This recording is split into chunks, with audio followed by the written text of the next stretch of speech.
You might be wondering how someone who's blind or visually impaired can enjoy or watch a movie or a TV show. Now, a big accommodation that people who are blind and visually impaired use is called audio description. Now, audio description is a narration that describes the visual elements that are going on, specifically ones that aren't being described within the dialogue or context of the show. Audio description can and should be provided for things like movies, TV shows, live performances, and even like YouTube videos, any kind of video that people are putting out for social media, that kind of thing. You want to be aware of what parts of your video is going to be hard for someone to understand the context, especially crucial information when creating that video.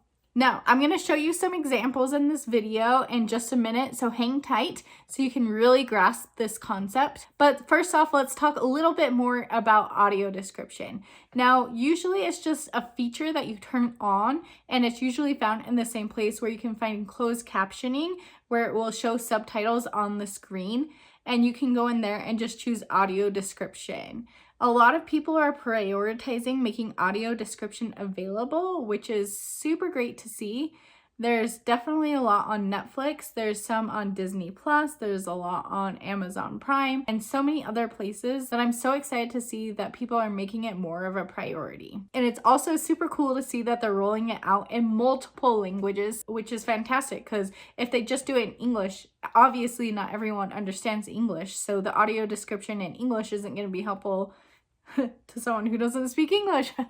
And why does audio description really matter? Anyone who's blind and visually impaired should be able to enjoy the entertainment just as anyone else. And just because they can't see the screen like a normal typical person can, or in the convenient way that video has been created, just like people who use subtitles who can't hear or need extra help understanding what's going on, this is just adding another layer of helping them understand what's going on. Now, this is an optional feature, so if someone doesn't want to listen to the audio description, they don't. So it's not like a matter of it's ruining the show for other people. Of course, if you're with someone who's watching audio description, you might be willing to watch it with them with the audio description on so you can both enjoy the show together, but it's definitely an optional thing and no one's forcing you to use audio description. Okay, so let's just talk about a couple of scenarios that are super obvious when audio description is a must. So first one is any visuals that are on the screen. If someone's texting, if someone's reading a letter, if there's like a poster that's relevant to what's going on, any kind of graphic or anything like that, or if they show like people's names on the screen where they're describing who they are, any kind of information that is text or visual in a graphic on the screen, a blind person or a visually impaired person might not be able to understand the context because of that information they're missing. A common thing is to have scenes that have music laid over and then they're just showing all the visuals and you're just learning all the information from the visuals and they're not even having any dialogue. This makes it really hard for someone who's blind or visually impaired. There's also visual cues like facial expressions or hand movements that are crucial information in the context that you would be missing. Sometimes people will show things like a time lapse, like maybe someone's growing up from a child to an adulthood and they show it visually instead of saying it like explicitly in text or dialogue. And that would be confusing if you're watching a show and then all of a sudden they were a child, but all of a sudden it's an adult and you're like, what is going on? That could also happen with like changing seasons. So like it was winter and then all of a sudden it's summer and you're just like lost because you didn't catch that visual cue. There's also going to be times when there's cues like someone is hiding behind something, but they don't say anything because they're scared, so they're being quiet. You might not be able to catch onto that if you didn't have audio description. A lot of times, depending on someone's outfit, they might be wearing a uniform, they might be wearing scraggly clothes, and there's a reason for it because they had like a fight or something, and someone who's watching it can tell these things when they're just looking, but you wouldn't get that out of just the audio. So that's just the tip of the iceberg of examples of when audio description would be super crucial. So I think the best way for us to learn about audio description and how effective it is to really just dig in and watch them ourselves. Now let's go ahead and jump into two different examples of audio description. These are both examples that are on Netflix, and they're both examples that have English audio description, but they do have other languages available. Now, for a little bit of fun and also hopefully to help demonstrate how audio description really works for someone who can't see what's on the screen, I'm going to blur the video, so you have to really just listen and see if you can tell what's going on. I'm going to first play the clip without audio description, and then I'm going to go ahead and play the same clip again, but with the audio description on, still keeping it blurred so that it's consistent, and then seeing if that helps you with understanding the context of the clip that I play.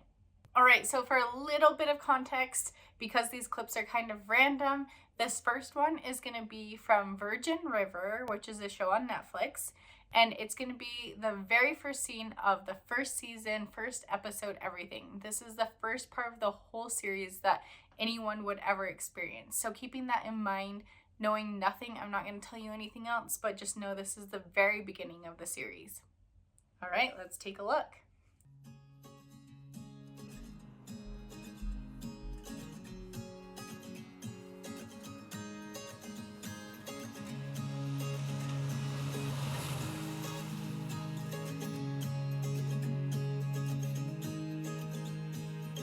Woke up, wish that I was dead.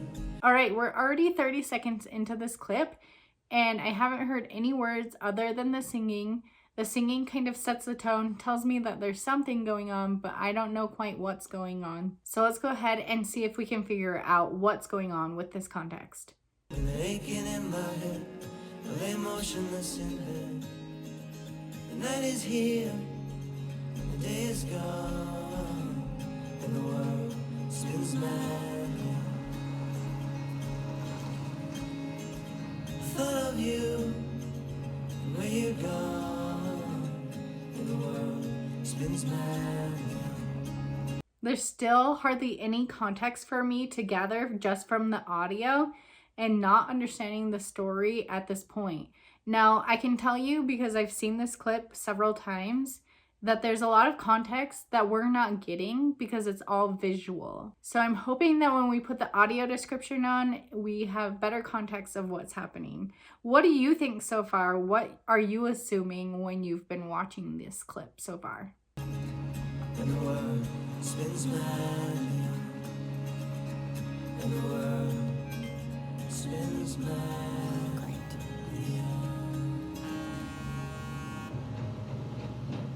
There was some context clues there. Did you guys hear that? She said, "Oh, great," but not exactly sure what's happening yet.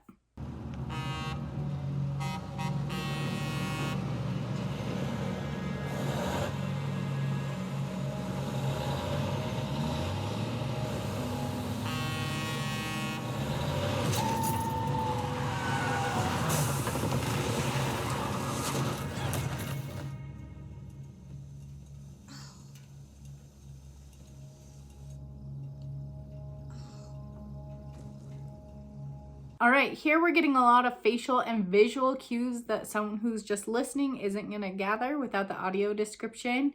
I think it's clear and obvious that there was an accident that happened, but we don't know who this person is. We don't know how badly they're injured, and we don't know who else is also involved in this crash. There's lots of question marks when we're coming into the scene, that people who are watching it and visually seeing what's happening is gathering so much information right now. Well, that looks like a nasty bump. How you feeling? Not great. I'm surprised. Word of the wise, that particular patient always requires restraints. Right. There wasn't a chart. It's your first day, huh? Yeah. Always get the chart, okay? That seems like that would be a very confusing transition unless you were actually watching it. Did you understand exactly what was happening there? You need to get out of the car. What? You need to get out of the car, ma'am. Your vehicle is stuck in. All right, that's the end of the clip. So there's some jumping around there and quite a bit of confusion if you're just listening. Now let's rewatch this clip, but we're gonna listen to it with the audio description on, and let's see if we can gather some more context clues. I have a feeling that we're gonna have so much more information now. I hope so. An aerial view shows a red car speeding along a tree-lined two-lane freeway. The road is slick with rain as the compact car winds around a bend. In the distance, fog hangs over mountains covered with trees. I woke up and wished that I was dead with an aching in my head. Oh my gosh, we got so much information just from that beginning little bit having the audio description on. Also notice that the voice when they're talking for audio description is distinguishable from the voices that we're going to hear here in a second. But also the music where it plays, they strategically time it so that you're still getting the vibe, you're still getting the emotions and everything going on. So we still get to hear the song and the words being said in the song without it overlapping. They time it so that you get the same type of experience. Okay, let's keep going. I lay motionless in bed. The night is here, and the day is gone, and the world spins mad. The car continues through the night, a red-haired woman at the wheel. Thought of you. We now know that it's at nighttime, which I think makes a big difference when you're driving between day and night. And we know a little bit about the person who's driving now. Where you gone, and the world spins mad. And the world spins mad. And the world spins mad. She loses cell signal. A truck follows close behind her. Now we know that the beeping and the oak rate was related to not having Wi-Fi. This makes me even more worried for her in this moment, knowing that's what it was exactly. And one thing I want to note is they're showing on her phone that she has no service. And so they do it in the most minimal amount of words. Instead of being like, on her phone, she sees something that shows that there's no Wi-Fi signal. Instead, they just make it sweet, short, and say she has no Wi-Fi signal. And you still get that audio of hearing the beeping, so you know something's being notified. And it just makes it so that it's not distracting when you have the audio description on. She squints at the headlights and the truck pulls over to pass.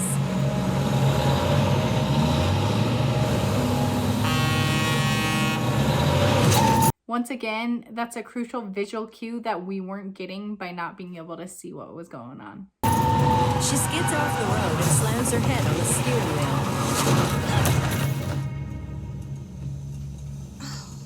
wheel. She touches a cut on her forehead. Important to know she got a cut. Now we know that she was actually injured. She dabs it with a tissue. A flashback. Well, that looks like a nasty bump. A doctor. Oh, now we know this was a flashback. Before that wasn't super clear when you're just listening.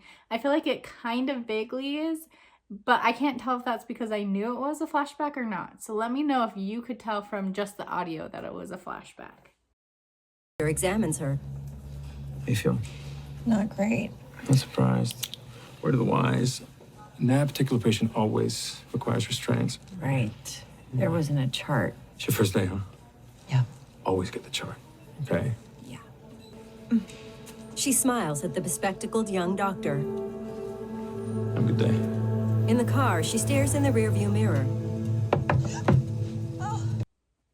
That also gives me the cue that it came out of the flashback and we're now back in the car. You need to get out of the car. What? You need to get out of the car, ma'am. Your vehicle is stuck in the ditch. What? All right. So what did you think between the experiences of hearing the audio description and not? I think it's super helpful and it gave us so much more information than when we had it turned off. All right, let's go ahead and take a look at one more example. This next clip is going to be from the show Sweet Magnolias, and it's also on Netflix. I'm going to show you this clip so that we can see an example of when there's stuff on the screen that makes it really hard to tell what's going on if you can't see it visually. This is also another example where they use music to portray the tone and feel of it, but they're also giving so much information that you're not gathering when you're just listening to it. All right, let's go ahead and get started. Make me an angel that flies from Montgomery. Make me a poster of an old rodeo. All right, at this point, are you aware of what's going on in the scene? Can you tell me exactly what is happening and who's there and what is the occasion for it? Just give me one thing that I can hold on to believe in this living is just a hard way to go.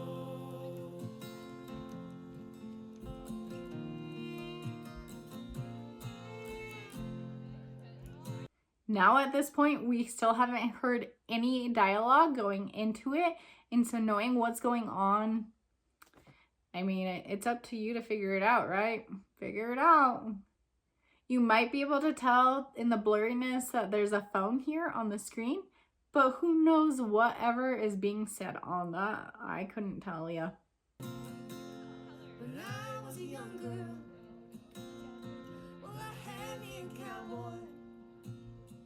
He wasn't much to look at, just a free man. But that was a long time. All right, that's the end of the clip. Now, I'm curious, what are your guesses as to what was happening? Before I show you with the audio description, any idea what just happened in that clip? That clip was 1 minute and 15 seconds long, and I'm curious if anyone can tell me what happened. Unless you've seen this before, then you might know, but that's besides the point. All right, now I'm gonna pull up with audio description so we can see what is actually happening in this clip. At the spa, Francis's photo is shown. Make me an angel. That's interesting because there's a poster and it's being showing that it's a funeral. Did you think that was clear with the audio description they used there? I'm not sure it was. However, the music paired with it helps because it talks about angels and them, you know, everything. So maybe you got that context. The bluegrass band plays out on the porch. Make me a poster. Guests mingle and drink on the front lawn. Now, something I want to point out is notice that there's a lot going on visually and they only audio describe the things that are crucial and important information. If they were to describe everything, we'd be here all day, them trying to describe everything. So they just describe the key points that you need to know in order to understand the storyline and to get the emotion and things you want out of the show. Wearing a floral dress, Annie looks around. She sees Jax across the way and smiles. He holds up a hand, then takes out his phone. Jax sends her a text that reads, "My mom is mad at your mom. I want to talk to you, but we can't do it here. Meet me later?" When I was a young girl, Annie reads the text on her phone. I had me a cowboy. He wasn't much. Looking up at Jax, she smiles with pursed lips. Annie sends him a smiley emoji. But that was a long time. Jax grins. All right, so we find out that not only is someone texting, but they're texting someone who's right next to them in the same place. So that's kind of interesting because I could tell that there was a phone just based off of the blurriness, but I wasn't aware of the fact that it was like two people talking in the same place. So that context all really helps. What did you think of this clip, and did it really help you when you were listening to the audio description? In both of these clips, do you think there's anything that should have been done differently when it comes to the audio description? I know audio description can be a subjective thing, and everyone who writes audio description is going to have a different style and a different way that they write it. Although that is true, I do think it's safe to say that having the audio description on for these two clips definitely made it so that there's more context and it's more interesting to watch it because you know more of what's going on. So now that you have a little bit of context of what audio description is and you've seen a couple of examples, I encourage you to take a little bit of time to do some exploring on your own to see what audio description is like so that you can start incorporating audio description for your own videos, or so you can provide audio description when that's appropriate for events you're throwing, or whether that's something that you're sending to someone, or you're just wanting to better understand how the video is working for other people who might not be able to see it. And remember, not only people who are blind have to or will use audio description. There are times that people will use audio description when they aren't able to watch the screen. If you enjoyed this video, you might also enjoy my video about Wicked Part 1. So go ahead and check that video out if you want to hear more about media representation of disabilities. And I hope that you all have a fantastic week. I'll see you in my next one. Bye!